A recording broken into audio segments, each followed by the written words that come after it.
1 अप्रैल की तारीख हर एक के लिए बेहद ज़रूरी होती है क्योंकि ये वित्तीय वर्ष यानी फाइनेंशियल ईयर का पहला दिन होता है। साथ ही इसी दिन से केंद्र सरकार की ओर से बजट में पेश किए गए नियम भी लागू होते हैं। 31 मार्च को क्लोजिंग ईयर के कारण कई डेली यूज में आने वाली चीज़ें महंगी या सस्ती होती हैं। ऐसे में खबर है कि इस बार सिगरेट, शराब और टोल टैक्स सभी चीज़ों की कीमत 1 अप्रैल से बढ़ने वाली है। इसके साथ ही एनपीएस, ईपीएफओ, क्रेडिट कार्ड से लेकर कई सारे नियमों में भी बदलाव होंगे जिसका आपकी जेब पर सीधा असर पड़ेगा। इस वीडियो में सभी बदलावों को आसान भाषा में समझेंगे। नमस्कार, मैं हूं मुस्कान महेश्वरी और आप देख रहे हैं अधान हिंदी। आजकल देश के ज़्यादातर लोग यूपीआई का इस्तेमाल कर रहे हैं। संभावना जताई जा रही है कि 1 अप्रैल से यूपीआई महंगा हो सकता है। अभी 2000 रुपये से ऊपर के लेन देन पर सरचार्ज लगाने की तैयारी की जा रही है जिससे देश के 80% लोग प्रभावित होंगे। जानकारी के मुताबिक 2000 रुपये से ज़्यादा के पेमेंट पर 1.1% का सरचार्ज लगाया जाएगा। हालांकि अभी लागू नहीं किया गया है, लेकिन बताया जा रहा है कि 1 अप्रैल से इसे लागू कर दिया जाएगा। शराब, सिगरेट होंगी महंगी।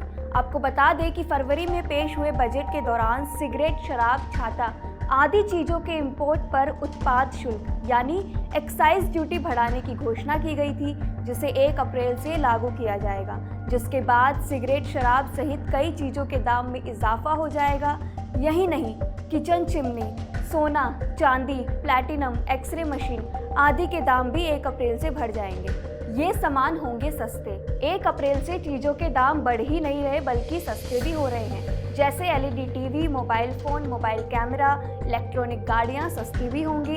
इनके अलावा लिथियम आयरन बैटरी में इस्तेमाल होने वाला सेल और साइकिल भी सस्ती हो जाएंगी। इन सभी बड़े बदलावों में क्रेडिट कार्ड और एनपीएस समेत कई नियम शामिल हैं। ये बदलाव आपके निवेश और पैसे के खर्च पर प्रभाव डाल सकते हैं। आइए जानते हैं इन 7 बड़े बदलावों के बारे में आसान शब्दों में। पहला, एनपीएस के नियम में बदलाव। पेंशन फंड नियामक और विकास प्राधिकरण पीएफआरडीए ने नेशनल पेंशन सिस्टम यानी एनपीएस को और सिक्योर बनाने के लिए आधार बेस्ड 2 स्टेप ऑथेंटिकेशन सिस्टम पेश किया है। यह सिस्टम सभी पासवर्ड बेस्ड एनपीएस यूजर के लिए होगा जिसे 1 अप्रैल से लागू कर दिया जाएगा। इसका मतलब है कि एनपीएस के तहत आने वाले नए लोगों और पुराने ग्राहकों को 2 फैक्टर ऑथेंटिकेशन प्रोसेस से होकर गुजरना होगा। बिना 2 फैक्टर ऑथेंटिकेशन के किसी को भी एनपीएस लॉगिन की अनुमति नहीं दी जाएगी।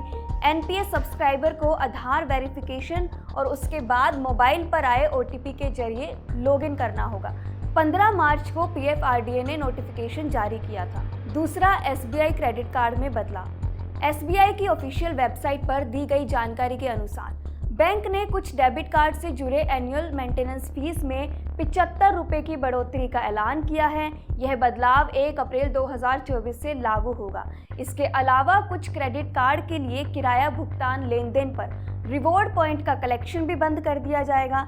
इसमें Aurum, SBI card elite, SBI card elite advantage, SBI card plus समेत कई कार्ड्स शामिल हैं।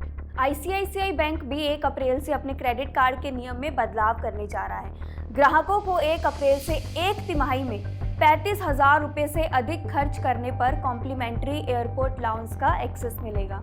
तीसरा, ओला मनी वॉलेट। ओला मनी ने घोषणा की है कि वह 1 अप्रैल 2024 से हर महीने ज़्यादा से ज़्यादा 10,000 रुपये से वॉलेट लोड प्रतिबंध के साथ पूरी तरह से छोटे पीपीआई यानी प्रीपेड पेमेंट इंस्ट्रूमेंट वॉलेट सेवाओं पर स्विच कर रहा है।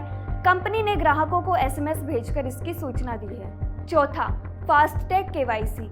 अगर आप 31 मार्च 2024 तक फास्टैग केवाईसी को अपडेट नहीं करवाते हैं तो 1 अप्रैल से फास्टैग यूज करने में समस्याओं का सामना करना पड़ सकता है। 31 मार्च के बाद बिना केवाईसी वाले फास्टैग का बैंक की ओर से डीएक्टिवेट या ब्लैकलिस्ट कर दिया जाएगा। आप 1 अप्रैल से फास्टैग में बैलेंस होने पर भी पेमेंट नहीं कर पाएंगे। इतना ही नहीं, आपको टोल पर 2 गुना टोल टैक्स भी भरना होगा। एनएचएआई ने आरबीआई के नियमों के अनुसार फास्टैग के लिए केवाईसी प्रोसेस को 31 मार्च तक पूरा करने को कहा था। पांचवा, ईपीएफओ के नियमों में भी बदलाव। नए वित्तीय वर्ष में ईपीएफओ के नियमों में भी बदलाव होने जा रहे हैं। अगर आप कहीं पर नौकरी करते हैं और इसको छोड़कर दूसरी जगह जॉब करने के लिए जाते हैं तो आपका पुराना पीएफ ऑटो मोड में ट्रांसफ़र हो जाएगा। यानी अब आपको जॉब चेंज करने पर पीएफ अकाउंट ट्रांसफ़र करने के लिए रिक्वेस्ट नहीं करनी पड़ेगी। छठा, एलपीजी गैस की कीमत। हर महीने की पहली तारीख को देश भर में एलपीजी सिलेंडर की कीमतों में बदलाव होता है। 1 अप्रैल को कमर्शियल और घरेलू गैस सिलेंडर कीमत में भी बदलाव होने की संभावना है। हालांकि लोकसभा चुनाव के बीच इन कीमतों में बदलाव होने की संभावना काफी कम जताई जा रही है। सातवां, पैन आधार लिंक डेडलाइन। पैन कार्ड को आधार से लिंक करवाने की डेडलाइन 31 मार्च 2024 है। इसके बाद अगर कोई अपने पैन को आधार से लिंक नहीं करवाता है तो उसका पैन नंबर बंद कर दिया जाएगा। ऐसा होने पर ना तो आप बैंक का खाता खुलवा सकते हैं और ना ही कोई बड़ा लेन देन कर सकते हैं। 31 मार्च के बाद से आपको पैन कार्ड को एक्टिव करवाने के लिए लेट फाइन के रूप में 1000 रुपये शुल्क भी देना पड़ेगा।